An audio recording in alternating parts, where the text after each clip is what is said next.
Hi guys, Metal Maniac back again, and welcome to another music collection update video. I have a few things to show you guys. First off is the CD of the first Manowar album, Battle Hymn.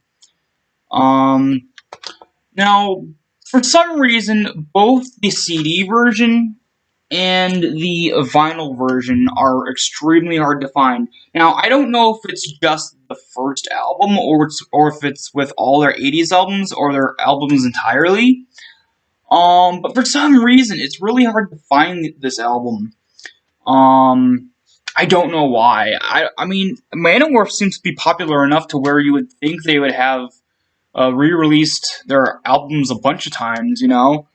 So I don't know what's going on with that. Like, the CD version you could find, you could kind of, like, if you have enough patience and you wait a little while, you'll find one eventually. But,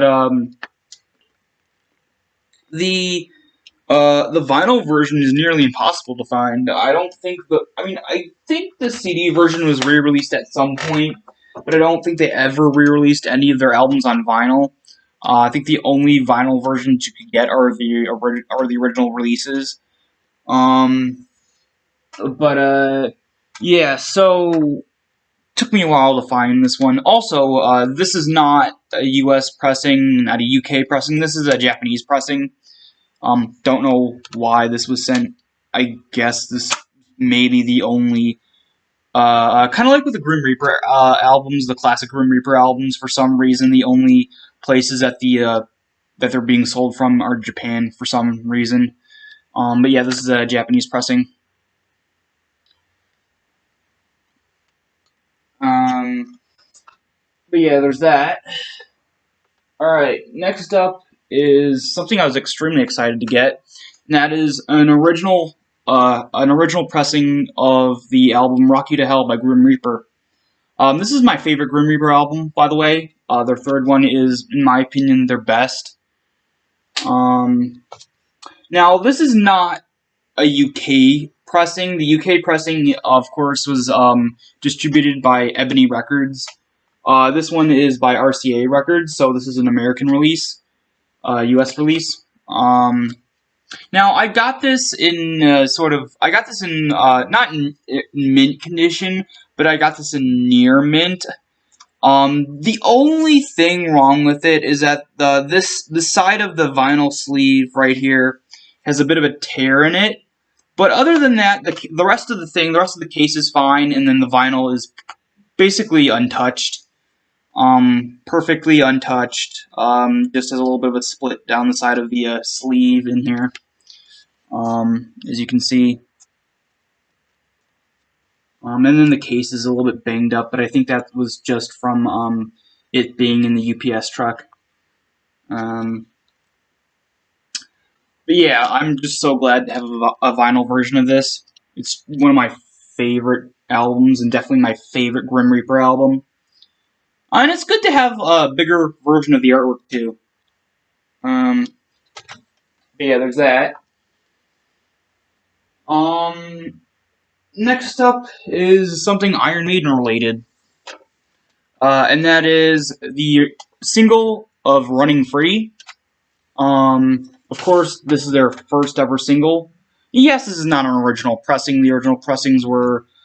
The vinyls on the originals were pretty much the same size as a regular full-length album, whereas this is a re-release, which there was a series of re-releases of their classic singles, which were sized down from being the normal. I think what's the normal size? I think a 12-inch to a 7-inch. And this is a 7-inch.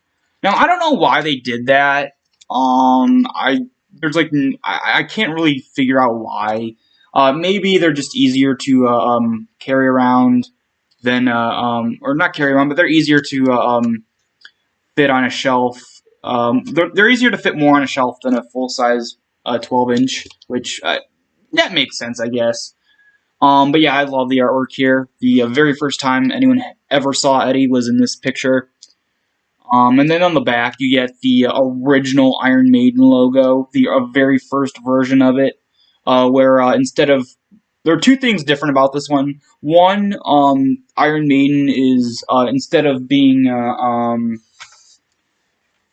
hmm, ah, instead of having the words like just across like this, like you would see normally, um, you have the words iron. You have the word iron on top, and the word maiden on the bottom, and the spike on the M is a lot more extended than it is usually. And there's no border around it. There's no trim. Like with their classic logo, for the most part, you have the red lettering and then a white trim. There's no white trim on here. But yeah, really great artwork. I love sort of the references to other bands. Like you see on the wall, there's different band names scratched in. There's Led Zeppelin, um, Liz and Jeff, Judas Priest, John King or something, Vambo, Scorpions, Hammers, Pete, Sex Pistols.